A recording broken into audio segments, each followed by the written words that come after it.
जय राम जी के मित्रों, अब हम अध्याय 3 के भगवत गीता के अध्याय 3 के समापन की ओर प्रवेश करेंगे।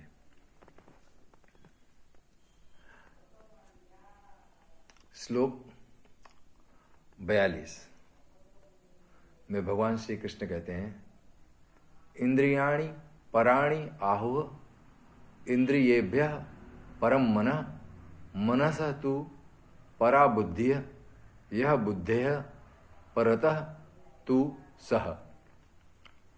भगवान श्री कृष्ण कहते हैं, और यदि तू समझे कि इंद्रियों को रोककर कामरूप वैरी को मारने की मेरी शक्ति नहीं है, तो तेरी यह भूल है, क्योंकि इंद्रियों को स्थूल शरीर से पर यानी श्रेष्ठ, बलवान और सूक्ष्म कहते हैं। इन इंद्रियों से पर मन है, मन से भी परे बुद्धि है, और जो बुद्धि से भी अत्यंत परे है वह आत्मा है।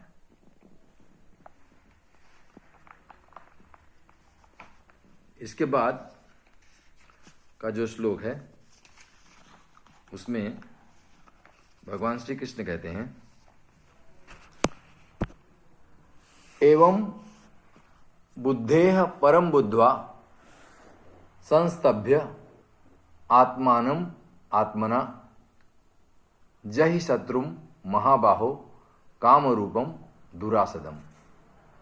भगवान श्री कृष्ण कहते हैं, इस प्रकार बुद्धि से पर अर्थात सूक्ष्म, बलवान और अत्यंत श्रेष्ठ आत्मा को जानकर और बुद्धि के द्वारा मन को वश में करके, हे महाबाहो, तो इस काम रूप दुर्जय शत्रु को मार डाल।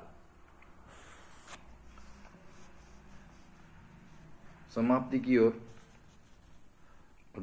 अग्रसर होते हुए भगवान श्री कृष्ण ने जो बातें अर्जुन से कही हैं वे बहुत ही महत्वपूर्ण हैं।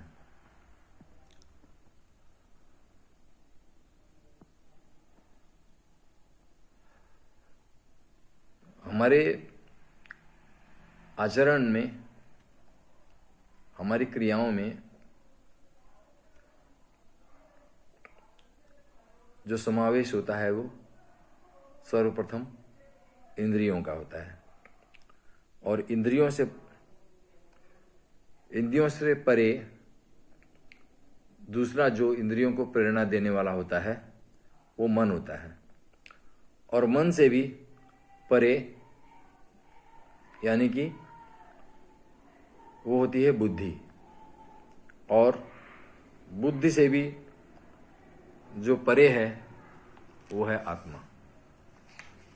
तो ये तल कहे गए हैं हमारे शरीर के साथ जो संबद्ध है, शरीर, मन, बुद्धि और आत्मा। इन सभी को जो एक रूप होकर जानता है वही उस साधना की ओर अग्रसर है जो परमात्मा को पाने में सहायक होगी। श्लोक 43 में भगवान श्री कृष्ण कहते हैं अर्जुन से कि बुद्धि का उपयोग करते हुए आत्मा को जानना और मन को वश में करना।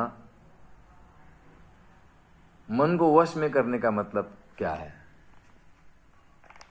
मन कई बार ऐसी अवस्थाओं को पाना चाहता है जो वास्तविक नहीं है, जो काल्पनिक है, और बुद्धि का जो काम है वो मन को उस आत्मा की ओर अग्रसर करना होता है। तो जो इस परम तत्व को जान लेता है तो वो अपनी कामनाओं से ऊपर उठ जाता है, और यही बात भगवान श्री कृष्ण अर्जुन से कह रहे हैं कि अपने शत्रु से विजय पा। आज इतना ही।